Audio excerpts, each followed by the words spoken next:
What's up YouTube, this is Fate, bringing you another deck profile, and today I'm going to be showing off my Dragunity Harpie deck list. That's right, I decided to make a happy combination between the two archetypes. Originally the concept was developed when Ravine was at 1 last list. Very happy it went back up to 2 on this list. It's actually increased the productivity of this build a little bit more, and I figure after the changes and some cuts I had to make to polish this thing up, I figured this was a pretty good time to profile this one. And without further ado, let's get to the profile. For starters, we have the standard Dragunity engine. We have triple Dragunity Dux, triple Dragunity Phalanx. And for this version, I'm only running 2 Arma Mystletainns because we are running 2 different engines in this build. Mystletainn would normally be a lot more useful for a more of a heavy basis of Dragunity monsters, but otherwise, if you're kind of mixing 2 different archetypes, just 2 is more than enough. Otherwise, 3rd will get cloggy with this guy if you're not running more of a Dragunity pure build. So pretty standard for the combos, 8 Dragunity monsters.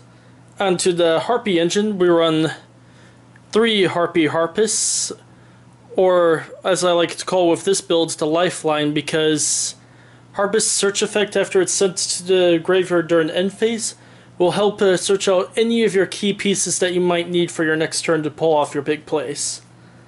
And with the Harpists, we run triple Harpie Channeler. Pretty standard with the Harpist, helps facilitate the heavier combo plays. I also run triple Harpie Dancer. Because I also run Divine Wind of Mystvalley in this build, this card is extremely key with the build, especially with all the field searchers out there.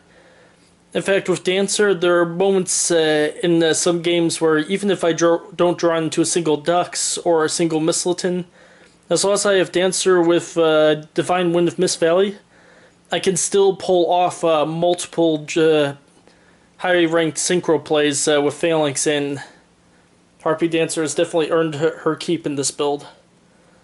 And to round out the Harpie engine, I also run 2 Harpie Queen.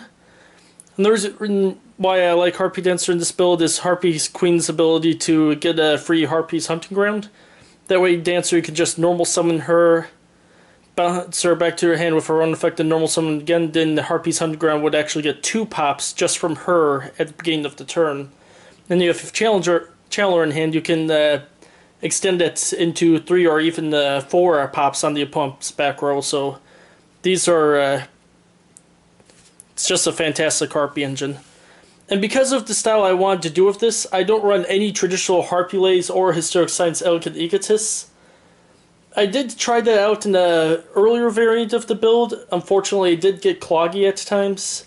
I do still have them side decked for certain matchups, but for the main deck, it doesn't sit too horribly well, so I kept them off to the side from the main lineup over here.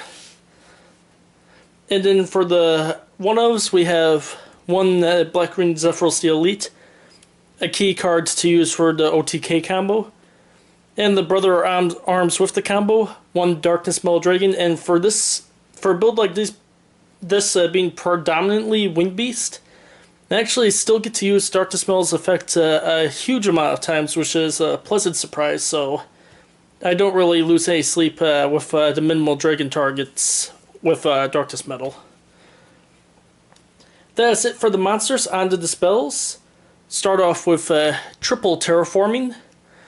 A lot of your combos from this build do come directly from the use of your field cards, so triple Terraforming helps get to those combo pieces right off the bat.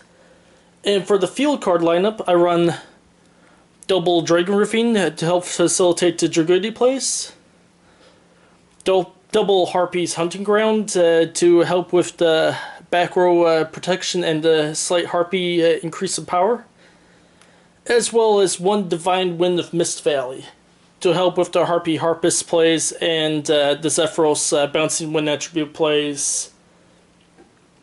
This is kind of a unique build. I've never tried 3 different field cards in one build before, But the way you can just interchange the combos with these on a whim, just to be able to adapt to your opponent's strategy, you're not completely locked into one combo or one style of play. You can just abuse all three of these guys and go to town. And Harpie's Hunting Ground definitely has earned its spot at 2 in this build, mainly because you can also discard this card with Channeler, and it just opens up a huge variety of plays past that.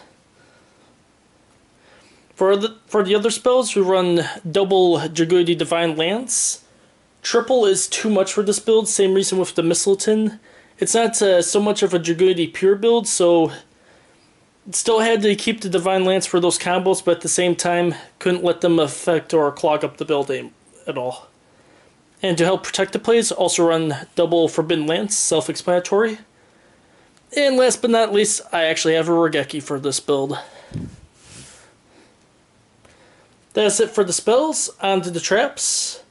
The traps are mainly meant on keeping stuff off your opponent's side of the field and clearing the way for your plays. So for the traps, I run 1 Vanity's Emptiness, 1 Solemn Warning, 1 Solemn Scolding, 1 Compulse, and to help clear the path for your later plays and OTK plays, double Trap Stun. That's it for the main deck. On to the extra deck. I still run the triple Dragunity Phalanx. Like I said, with a Divine Wind of Mystletainn and Harpie Dancer, you can still launch all of your Dragunity plays even without drawing Dux at all with this build, so this is still a very welcomed key card at 3. And for the other 2 level 6s, we run 1 Guide Urge, another huge key component for the OTK. And I figured that this lineup needed a little more attack power in some situations, so I have 1 Goyle Guardian, and Goyle Guardian has definitely provided that necessary power over some heavier monsters to help protect yourself for the next turn. And then for the level 8s, don't go into them necessarily as much in this build, so I just kept the amount low on this end. So I run 1 Stardust Spark Dragon, 1 Stardust Dragon, and 1 Scrap Dragon.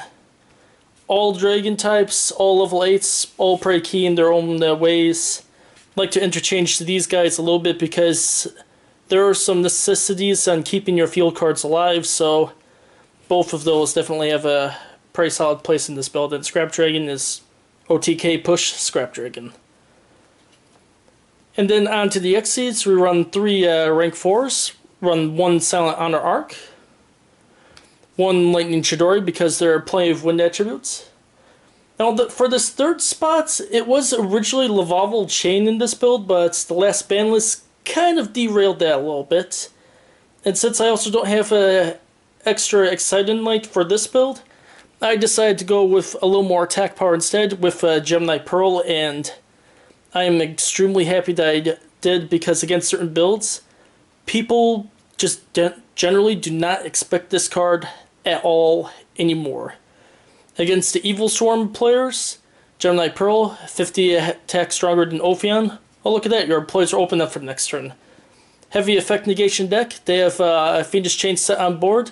Since Pearl doesn't have an effect, Fiendish Chain just goes right through him and he can still attack directly for game anyway. People definitely do undercredit this guy a little bit, and kind of glad that he's taking up the 3rd spot. When I do get to the Exciting Knight, I will prefer him over Pearl, but until then, Pearl's earned a solidified spot in here for now. And then for the rank 6s, we have 2 Heroic Dragon King of Atum, 1 Constellar M7, and 1 Gaia Thundercharger to help make use of the Atums after they use their abilities. And with that, that is my Dragunity Harpie deck profile. Hope you enjoyed the video, and as always, comment, rate, and subscribe. And until next time.